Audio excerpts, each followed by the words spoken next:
Prophets, and welcome to our final anchor episode of the year. I'm James Krull. And I'm Jules Mesa, filling in for Kiara Downs at QCTV News. For our first story, we will investigate the possible cutting of Cal Grant funds. We'll take it to Storm to learn more. On March 12th, President Sharon Hertzberger sent out a petition with one main focus: stop cutting Cal Grants. Sources state that $1,000 of this grant will be cut in the fall of 2015. This cut poses a huge threat to students who receive this type of aid. Since the cut was announced, there has been a large amount of student activism. We spoke with many departments, including SPUR, ASWC, and the Social Justice Coalition, but first we spoke with the president to get some more information. We've already experienced one set of cuts, and then this next set is supposed to go into effect this fall. And it will reduce the Cal Grant that students can bring to a private college from about $9,000 down to about $8,000.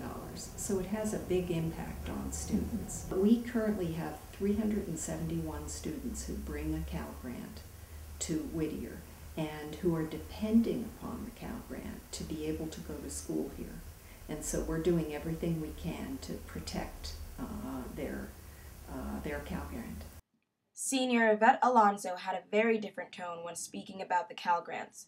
She expressed her financial reliance on the Cal Grants during her time at Whittier and how her club has helped to stop this cut. So we had during Education Week, so ESPER had a table outside along with us, the ASWC, there's a table outside the CI. We were trying to get petitions, signatures, and also with SGC, we've been working together to try to see how we can get more signatures signed in support of keeping the Cal Grants.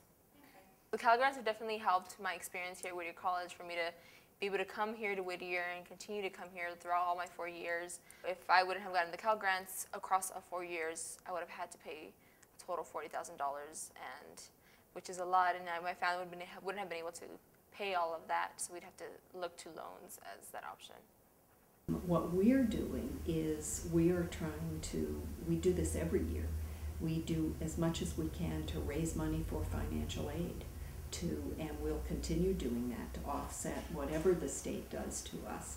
The Whittier Fund, almost 40% of the money brought in on the Whittier Fund goes directly into financial aid for students. And every year we keep increasing, that's our goal, to increase the amount of financial aid we bring in through the Whittier Fund. Like Social Justice Coalition, ASWC Senate has provided students with the ease of having petitions right outside of the CI. And if you didn't come to our survey to sign it, you can still go on to change.org, and on there you can go ahead and click to sign the petition for the Cal Grant. And this not only benefits California residents, but also any student, because we all live here in California for at least our school time, our 4 years here. So might as well help and get as many as we can to get the legislators to pass the Cal Grant. Thank you. With that said, this has been Salorm Kaplani with QCTV News. Back to you at the studio.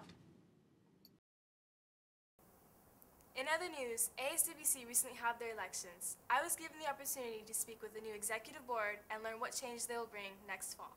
I was really excited when I found out that I was elected as ASWC president.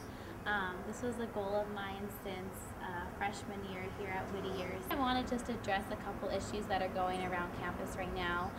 One being rape, that's a really big issue. We have the whole Title IX training going on with Dean Ortiz, and my new exec board actually met with Dean Ortiz and talked to her about what we want to do to fix that problem. It's really important to start at the bottom, so to definitely educate the freshmen so by the time they're seniors, this problem that we have with rape on campus is resolved. And being on Senate for the past 3 years, I've just found a lot of ways that what we can do for Senate, and I just really want to implement these new ideas that we have. The feeling that I got when I found out that I became vice president was actually rather exciting. I also felt very accomplished that the students felt that I was the right person for the job. One of the main things that I want to bring to the table is not only my experience, but I also want to bring a new perspective to addressing new issues, not just funding things, but also more issues that revolve around campus, especially with the students. I'm elected as Campus Relations Director for this next coming school year. Essentially what Campus Relations Director's job is to work between the student government and the student population and kind of improve communication, work with students and what they need from the student government, and kind of devise better ways for those two entities to work together. And something that the new executive board, who's all just recently been elected on, is wanting to do is kind of to take that a step further and work with the administration as well. So we're kind of going to be a bigger player and a bigger liaison between the student population and the administration as our student government. And so my hope is to take my campus relations position and kind of do that in a really proactive, effective, and efficient way. Incoming program board chair. I've been on program board now for 2 years. Before getting elected to this position, I was the special events chair, which basically oversaw our films, our welcome week, and worked with all of our other chairs on events such as Lumi, Springfest, Homecoming. So I have some experience. Prior to coming to Whittier, I did 4 years of event planning. So I have some, or quite a bit of experience for this position, I feel. Voted to be secretary, and basically my job during Senate meetings is to take notes of what's going on during Senate meetings, what everyone has to say, every group, public voice. And so my job is really just to make sure I get everything in detail and then send it out to the student body so they can know what's going on as well, for those that are not present at the meeting. I think it's going to be a really great year.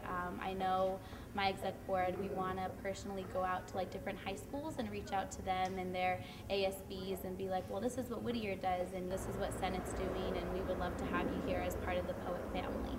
I just really want senators to be more, I want us to be more known on campus. I think we can do that by increasing our number of Instagram followers, Twitter followers, Facebook followers, so they know who Senate is and what Senate does. I'm sure you have all noticed OrgSync is finally here. We'll take it to Jordan to learn more about how clubs can stay connected with students on campus. For fall 2014 and spring 2015 academic year, we're really excited. ASWC Media Council, LEAP office, and Dean of Students to bring to the Whittier College campus OrgSync. I'm really excited about OrgSync. It's currently live, and any student can log in to www.whittier.edu/OrgSync. They can use their current MyWhittier username and password to log in. Real-time access to information that the students want. They'll be able to find out what organizations are active, when they meet, where they meet, and who they can contact to find out more information. They can post information and link to their Facebook or Twitter or other social media so that it's a one-stop posting that goes out to the community. If you log in before May 7th, you'll be placed in an opportunity drawing to win an iPad or a Chevron gas card or even Yogurtland card. So we hope that we see you on OrgSync, and if you have any questions, ask one of our OrgSync peer trainers or stop by the LEAP office. And now it's time for a final Poet Spotlight of the Year. QCTV highlighted various seniors of media groups on campus, and reporter Andrew Tejada was able to figure out their favorite moments, what they'll miss the most, and advice they have for future media students. Let's take a look. Thanks, Jules. I'm outside Video Production Studios where the Media Council meetings occur. And if you guys didn't know, all the media groups are run by students. Let's go meet some of the graduating seniors of these organizations and learn about the legacies they're leaving behind. I'll miss working with, my team. It's just, I started out with, Caitlin, Cassidy, and Alexandra Sanchez, and, developed, more people, and, it was just, it's a family. It's a family environment, and I will miss that the most, yeah. My fondest memories are working with everyone at the station. Everyone is really diverse here. We kind of have a little bit of everyone, so I was able to make friends in a lot of different groups, so I was really thankful for that. I'm going to miss it so much, and I think the thing I'll miss the most is the family that we have here. This year we've had a really, really strong management team, so it's been really fun. I think the most important thing that I can give as advice to my executive board is kind of keep the momentum going. This Friday we're actually going to take a tour at Light Iron and see how they do their post-production. So, just keeping that momentum going, keeping those connections going really help, steer the organization to the right direction. And so that's probably the biggest advice I can give to my. So I see the QC as a sort of learning lab in which I was able to really develop and refine different skills that I had already or that I was interested in. For starters, the leadership and management experience that I've received here, I don't feel like I would have gotten at any other student organization here on campus. So as you can see, these media groups have had a tremendous impact on these graduating seniors. For QCTV News, this has been Andrew Tata. Back to you in the studio. Thanks, Andrew. Now it's time for our short sports segment with Natalie Munguia. Hey poets, this is Natalie Munguia with your QCTV short sports update. As the school year comes to an end, the sports season comes to an end as well. I got a chance to speak to the Assistant Athletic Director for Communications, Lance Franny, about the top 6 moments in the 2013-2014 sports season. We've had a variety of top performances this year here in 2013-14, and we've narrowed it down to the top 6 that have stood out. Number 6, men's and women's tennis. The men's tennis team finished the year nationally ranked number 21 in the country, and the women's team cracked into the top 30 for the first time in the program's history, led by sophomore Megan Zamilpa, who's looking to make it to the national championships for the 2nd year in a row. The men's tennis team also knocked off Division I Villanova University, the first time the program has ever knocked off a Division I opponent in the program's history. Number 5, softball. They're making their way back to the SCIAC softball tournament, taking on Redlands this coming Friday in a doubleheader. And this year, they are now number 2 in single season wins with 26, chasing the 29 victories set back in 1986 when the softball team won the SCIAC championships. Number 4, the baseball team had an 11-game winning streak this year. Had it come to a close against Kane University, losing 12-10. Great opportunity for the baseball team, and they've actually made it into the SCIAC postseason tournament for the first time in the program's history. They're taking on Chapman University this coming Friday, and then traveling up to Cal Lutheran on Saturday for a double elimination tournament. Number 3, football. They won 1-8 this year, but their lone win came against Occidental College in the Battle for the Shoes game. They retained the Shoes for the 2nd straight year in a big victory over the Tigers, and the Shoes actually made a visit to the NCAA ESPN College Game Day studios on the campus of USC. Number 2, men's water polo. Ended up being crowned the 2013 SCIAC men's water polo champions for the second time in the program's history, and they also finished the year number 1 in the country in the CWA polls. They also made it to the national championships, taking on Stanford University, the first time in the program's history that ever occurred.